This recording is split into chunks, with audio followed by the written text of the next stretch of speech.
আমার পিছনে খেয়াল করুন, যত দূর চোখ যায় দিগন্ত জোড়া শুধু তামাক তামাক আর তামাক। এক কৃষক ভাই কথার ছলে বললেন, ইসলামে তালাক যেমন নিকৃষ্টতম বৈধ কাজ, ঠিক তেমনি এই তামাক চাষও নিকৃষ্টতম বৈধ কাজ। তারা এই তামাক চাষের যে লাভ কিংবা ক্ষতি দুটোই জানেন। যেহেতু তাদের কাছে ক্ষতির চেয়ে লাভের যে দিকটি সেটি বেশি দৃশ্যমান, তাই তারা এই তামাক চাষ থেকে নিজেকে আর ফিরে নিতে পারছেন না। ফলে রংপুর অঞ্চল যে একসময় তামাক চাষের জন্য বিখ্যাত ছিল এবং প্রধান অর্থকরী ফসল ছিল তামাক, আস্তে আস্তে কিন্তু সেই দিন আবার ফিরে আসছে। আমরা আছি তারাগঞ্জের ইকরাচলিতে। এই অঞ্চলে তামাক চাষ একসময় একেবারে কমে গিয়েছিল, কিন্তু হঠাৎ করে কয়েক বছর থেকে এই তামাক এই অঞ্চলে আবার ব্যাপকভাবে আবাদ হচ্ছে। তো স্যার আসসালামু আলাইকুম। ওয়ালাইকুম আসসালাম। তাছাড়া এই যে তামাক, এই তামাক আবারটা তো মাঝখানটায় বেশ কমে গেছে, তাই না? হ্যাঁ, মাঝখানে কমে গেছিল। তা আবার হঠাৎ করে এটা মানে প্রচলন হওয়ার কারণটা কি? বর্তমানে কারণটা বিদেশে এই তামাকটা নিতেছে। খুব বেশি বিদেশে বিদেশে যায়, দেশে খায়, বিদেশে যায়। বিদেশে যায়।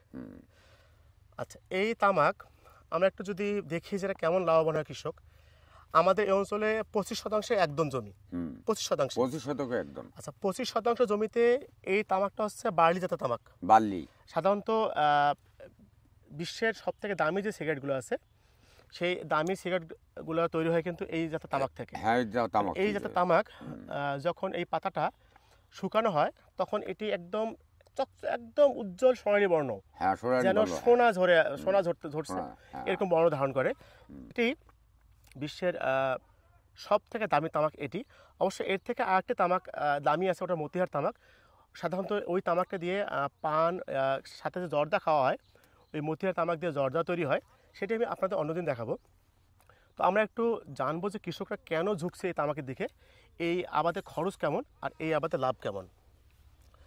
তো চাচা, এই একদম জমি অর্থাৎ 25% জমিতে যদি ফলন স্বাভাবিক হয় তাহলে তামাক কত মন হয়?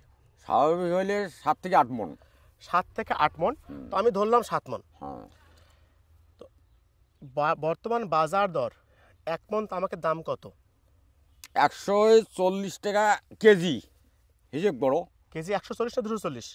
না, 240। তো যদি 240 টাকা কেজি হয় তাহলে আমরা দেখছি 9,000-এরও বেশি টাকা আমরা 1 মন তামাকের দাম কৃষকরা পাচ্ছে। হ্যাঁ। তো যদি 7 মন হয়, আমি কম করে ধরলাম, কারণ আমার জানা মতো এখানে 8 মন কিংবা তারও বেশিও ফলন হয়। আমি কম করে ধরলাম, আমি 7 মন ধরলাম। তো যদি আমি 9,000 করে মন ধরি আমি, তাহলে 7 লং 63, অর্থাৎ 63,000 টাকা আয় হয়। হ্যাঁ। তাহলে এখন আমরা জানবো যে আমি যে এই 63,000 টাকা আমি পাচ্ছি, এটা কত মাস থাকে জমিতে? 2 মাসের মতো? না, এটা 4 মাস থাকে।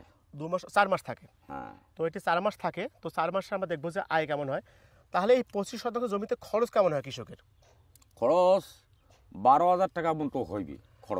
খরচ 12,000। যদি আমি 15,000 ধরি তাহলে 12 থেকে 15,000 এর বেশি।